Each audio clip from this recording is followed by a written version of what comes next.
జై హో.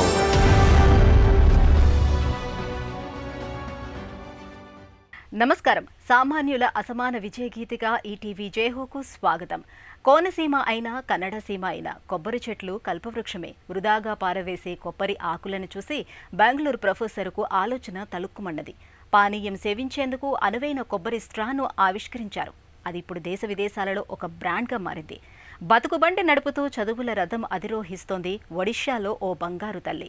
ఉపాధ్యాయుని అవుతానని పేద బాలలకు చదువు చెప్పి చైతన్యం నింపుతానంటోంది. వినూత్నమైన కథనాలతో మీ ముందుకు వచ్చింది జయహో.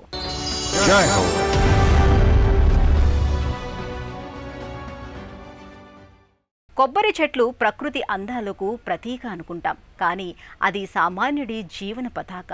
వారి జీవితానికి అదే ధనం, ఇంధనం.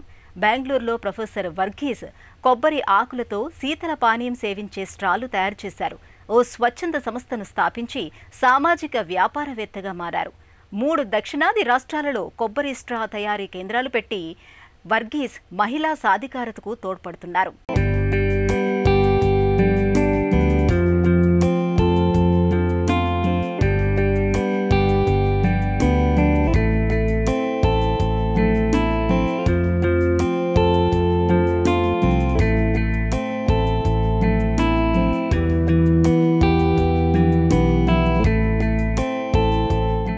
పది మంది బిడ్డల పెట్టు కొబ్బరి చెట్టు కల్పవృక్షంగా పిలుస్తారు. ఈ చెట్టు ఉత్పత్తుల్లో పనికిరానిదంటూ లేదు. అనుకోకుండా ఓ రోజు బెంగళూరు క్రైస్ట్ యూనివర్సిటీకి నెదర్లాండ్ నుంచి ఓ సందర్శకుడు వచ్చారు. ప్రొఫెసర్ సాజీ వర్గీస్ ఆయనతో చాలా సమయం మాట్లాడుతూ గడిపారు. అలా మాట్లాడుతూ మెల్లగా నడుస్తూ ఉండగా కొబ్బరి ఆకులు తగిలాయి. ఎండిపోయిన ఆకులవి. వీటితో పానీయం పీల్చే స్ట్రాలు ఎందుకు తయారు చేయకూడదన్న ఆలోచన వచ్చింది. అప్పుడు తలుక్కుమన్న ఆలోచన నుంచి ఉద్భవించిందే సన్బర్డ్ స్ట్రాస్ సంస్థ.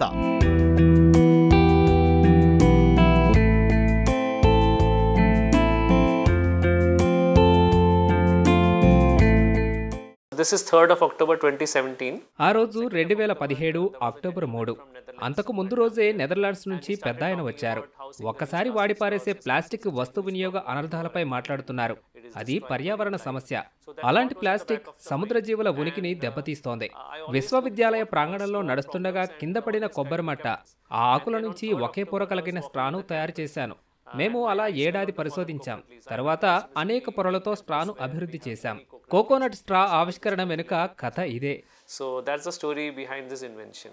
అప్పటికే మన దేశంలో ఏక వినియోగ ప్లాస్టిక్ వస్తువులపై నిషేధం ఉంది. ఇందుకు ప్రత్యామ్నాయాలపై సాజీ దృష్టి పడింది. ఈ పరిశోధనల క్రమంలో 2017లో ఆయన తొలి నమూనా కొబ్బరి స్ట్రాను రూపొందించారు. విద్యార్థులు, బోధనా సిబ్బంది సహకారంతో పరిశోధనలు, రూపకల్పన పరిధిని విస్తరించారు. ఆయన అంకిత భావం వల్ల కొబ్బరి ఆకుల నుంచి స్ట్రాలు తయారయ్యాయి. వీటి నమూనాలను విదేశాలకు పంపించారు.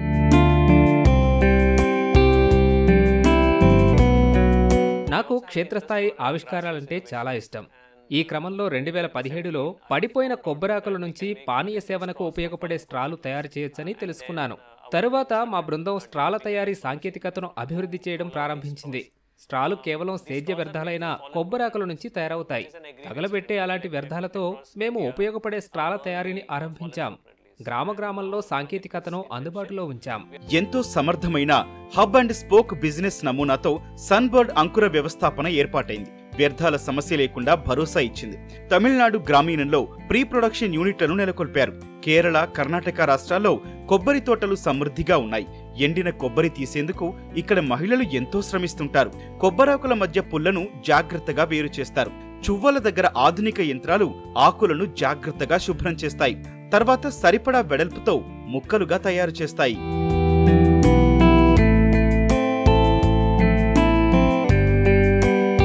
మేమీ ఉత్పత్తిని హబ్ అండ్ స్పోక్ పద్ధతిలో ప్రారంభించాం. ఎక్కడికక్కడ తయారీ కేంద్రాలు ఏర్పాటు చేసి స్ట్రాలు ఉత్పత్తి చేసే ప్రధాన కేంద్రంతో అనుసంధానించాం. ఈ విధానంతో ఎందరికో ఉపాధి అవకాశాలొచ్చాయి. ఆరంభం నుంచి సామాజిక బాధ్యత అంశంగా ప్రభుత్వ, ప్రైవేటు రంగాల నుంచి మాకెంతో సహకారం లభించింది. అవి భూమిలో కలిసిపోయేవే. చల్లటి పానీయ సేవనానికైనా, వేడివేడి పానీయ ఆస్వాదనకైనా ఉపయోగపడేలా తయారు చేసిన స్ట్రా ఇది. బహుళ పొరలతో దృఢంగా రూపొందించింది. ఎటువంటి ఫంగస్ కైనా, నీటికైనా తట్టుకొని నిలబడుతుంది.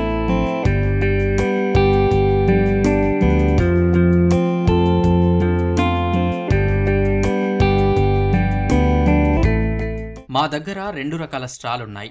ఒకటి కాక్టైల్ రకం స్ట్రా, 2 సాధారణ స్ట్రా. ఇవి కాస్త మందపాటి ద్రవ పదార్థాలు, స్మూతీల సేవనానికి అనువుగా ఉంటాయి. ఇవన్నీ కొబ్బరాకులే ముడి పదార్థంగా తయారైనవి. మేము వీటి ఉత్పత్తికి ఎలాంటి రసాయనాలు ఉపయోగించలేదు. డాక్టర్ సాజీ వర్గీస్ ఆవిష్కరణ పర్యావరణ పరిరక్షణకు ఎంతో తోడ్పడుతుంది. ఆకులను తగలబెట్టి వదిలించుకునే బాధలుండవు.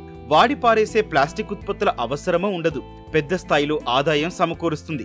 మన దేశంలో కొబ్బరి పండించే దేశాల్లో గ్రామీణ మహిళలకు ఆదాయ వనరుల అవకాశాలు పెరుగుతాయి. నెదర్లాండ్ సహా అనేక దేశాల్లో వర్గీస్ కొబ్బరి స్ట్రాలకు ప్రశంసలొచ్చాయి. సామాజిక ప్రభావిత ఉత్తమ ఆవిష్కార పురస్కారాలు లభించాయి. పురస్కారాల కోసం 45 దేశాలు పోటీ పడ్డాయి. దీంతో సంస్థకు అంతర్జాతీయ గుర్తింపు వచ్చింది. నేడు America, UK, Germany, Australia, Malaysia, Philippines నుంచి ఆర్డర్లొస్తున్నాయంటే ఆషామాషీ అంశం కాదు. అంతర్జాతీయంగా ఎదగాలన్న ఆసక్తి ఉంది. ఐక్యరాజ్య సమితి ప్రోత్సాహకం కింద మాకు స్కాట్లాండ్, స్విట్జర్లాండ్, మంగోలియాలో ముఖ్య పురస్కారాలు లభించాయి. ఈ క్రమంలో విదేశాల్లో అవకాశాలను అన్వేషిస్తున్నాం. ఆమె మట్టిలో మాణిక్యం, చదువుల రత్నం.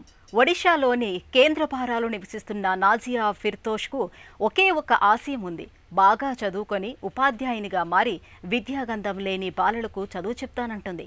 కుటుంబ బరువు బాధ్యతలు భుజస్కంధాలపై పడడంతో డ్రైవర్ అయింది. పురపాలక సంఘ పారిశుద్ధ్య వాహనం నడుపుతోంది. అటు కొలువును ఇటు చదువును సమన్వయం చేసుకుంటూ జీవితాశయ సాఫల్యానికి కృషి చేస్తోంది.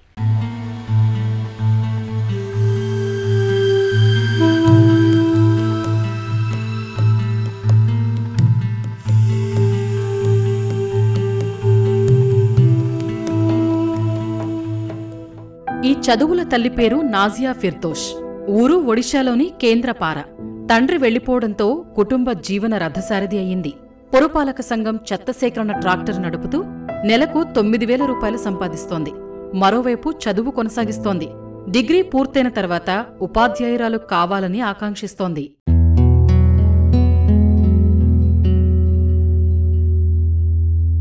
नाजिया फिरदौस है। मैं केंद्रापाड़ा जयपुर से रहने वाली हूँ। నా పేరు నాజియా ఫిర్దోష్. మాది కేంద్రపార. పురపాలక సంఘ పారిశుద్ధ్య వాహనాన్ని నడుపుతున్నాను. ఈ పని తర్వాత కళాశాలకు వెళ్లి చదువుకుంటున్నాను. ఇప్పుడు గ్రాడ్యుయేషన్ 2వ సంవత్సరం. మేం 4 అక్క చెల్లెళ్ళం.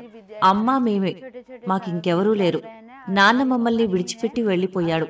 అమ్మ పని మనిషిగా రెక్కలు ముక్కలు చేసుకుని చదివిస్తోంది. అంత కష్టంలోనూ మేము ఏదడిగినా ఇస్తుంది.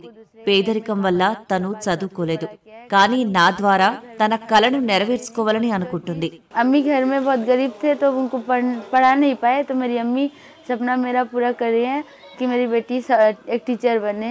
తెల్లవారుజామున 4:30కే నిద్రలేచాక ఇంటి పనులు, తర్వాత వాహనం నడుపుతూ ఇంటింటికి తిరిగి చెత్త సేకరించే ఉద్యోగం. ఇల్లు చేరాక చదువు. 10 కిలోమీటర్లకు పైగా దూరాన ఉన్న కళాశాలకు సైకిల్ మీద వెళుతుంది. తండ్రి పునర్వివాహం చేసుకుని తమని వదిలి వెళ్లిపోయాడు. కుటుంబం ఒంటరిదైంది. కష్టాలు కమ్ముకొచ్చాయి. ఆర్థికంగానూ అవాంతరాలు వచ్చాయి.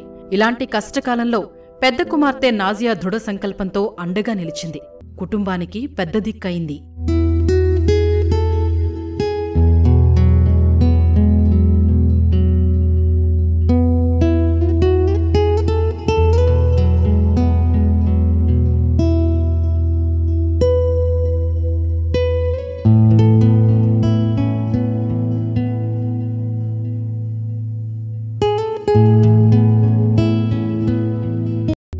सुबह 4:30 बजे उठती हूँ.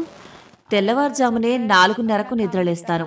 6ంటికి ప్రార్థన తర్వాత నా విధి నిర్వహణకు వెళ్లిపోతాను. 9:30కు పని పూర్తి చేసి వస్తాను. మళ్లీ గంటకు సైకిల్ ఎక్కి కళాశాలకు వెళ్తాను. 10-12 కిలోమీటర్ల దూరంలో ఉంది. మధ్యాహ్నం ఇంటికి రాగానే మళ్లీ పనికి బయలుదేరతాను. చెత్తంతా సేకరించి సాయంత్రం 5 గంటలకు నా పని పూర్తి చేస్తాను. ఇంట్లో చెల్లెలతో కలిసి కూర్చొని చదువుకుంటాను.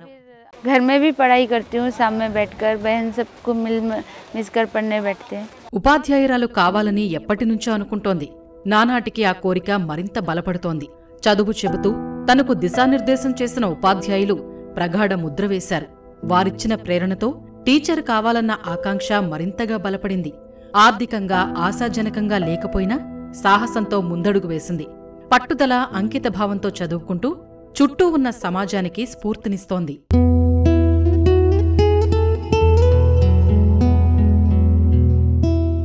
मैं टीचर के स्टेज में देखना चाहती हूँ. मेरा सपना है कि मैं टीचर बनूं. ఉపాధ్యాయురాలు కావాలన్నది నా లక్ష్యం. నేను పేద కుటుంబాల పిల్లలకు చదువు చెప్పాలనుకుంటున్నాను. నా తోబుట్టువులను పైకి తీసుకొచ్చి నా కలలు నేర్చుకోవాలి. విద్యార్థులు ప్రతి ఒక్కరికి నా సందేశం ఏమిటంటే, దయచేసి చదువును ఎప్పటికీ మధ్యలో వదిలేయొద్దు. అమ్మా నాన్న మీకు అన్నీ ఇస్తారు, మీరు కూడా వారు గర్వపడేలా చేయండి. జీవితంలో ఏదో ఒక నాటికి నేను అధ్యాపకురాలనవుతానని నా దృఢ విశ్వాసం. मैं भी एक दिन teacher बनूंगी. I shall be a teacher one day. కుటుంబం గడవాలి, బతుకుబండి నడవాలి. తల్లి ఖుసీదా బేగం 1-2 పనికి కుదిరారు. పారిశుద్ధ్య వాహనం నడుపుతూ కుమార్తె నాజియా భుక్తి గడించేందుకు తోడ్పాటు అందిస్తోంది. తను చదువుకుంటూ చెల్లెళ్లను చదివించే బాధ్యత తీసుకుంది. నాజియా ఆమె సోదరీమణులు సవాళ్లను అధిగమించాలని నిర్ణయించారు. చదువుకుంటే పేదరికాన్ని జయించవచ్చన్న ఆత్మవిశ్వాసంతో ముందడుగు వేస్తున్నారు. वो वहाँ से आ जाती है 10 साढ़े 10 बजे आ जाती है. ఆమె ఉదయం 10 నుంచి వచ్చాక అల్పాహారం తీసుకుని 10:30కు కళాశాలకు వెళ్తుంది. నాకు ఉన్న సమస్యల్లా తీవ్ర ఆర్థిక ఇబ్బందుల నడుమ వీరిని పెంచి పెద్ద చేయటం. ఎన్నో బాధల్లో ఉన్నాను. అప్పు చేయాల్సి వస్తోంది. నా సంపాదన తిండి తిప్పలకి అక్కరకొస్తుంది. నాజియా తెచ్చే జీతం చదువులు ఖర్చులకు సరిపోతుంది. नाजिया के पीछे और 3 लड़की के पीछे भी खर्चा करती हूँ. ఆర్థికంగా అనేక పరిమితులు, నిరాడంబర జీవన పరిస్థితులు. కష్టమొచ్చినా నష్టమొచ్చినా ఆశయబలం ముందుకు నడిపిస్తోంది. ఉపాధ్యాయుని అయి తనలాంటి పేద విద్యార్థులకు చదువు చెప్పి వారి కుటుంబాలకు వెలుగునివ్వాలని నాజియా నిశ్చయించింది. తరగతి సహచరులు, అండగా ఉన్న గురువులు నాజియా నిబద్ధత, ఆశయ సాఫల్య కృషిని, పట్టుదలను మెచ్చుకుంటూ ఉంటారు. చుట్టూ ఉన్న సమాజం ఆమె ప్రయత్నాలను స్వాగతిస్తోంది.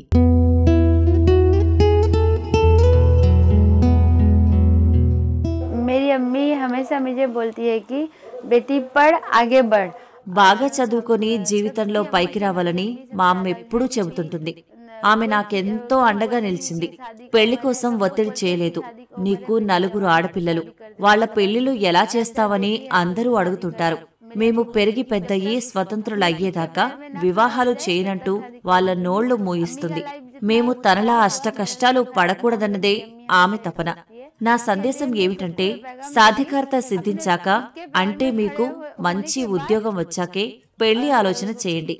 अच्छा खासा जॉब करने के बाद में शादी का सोचें.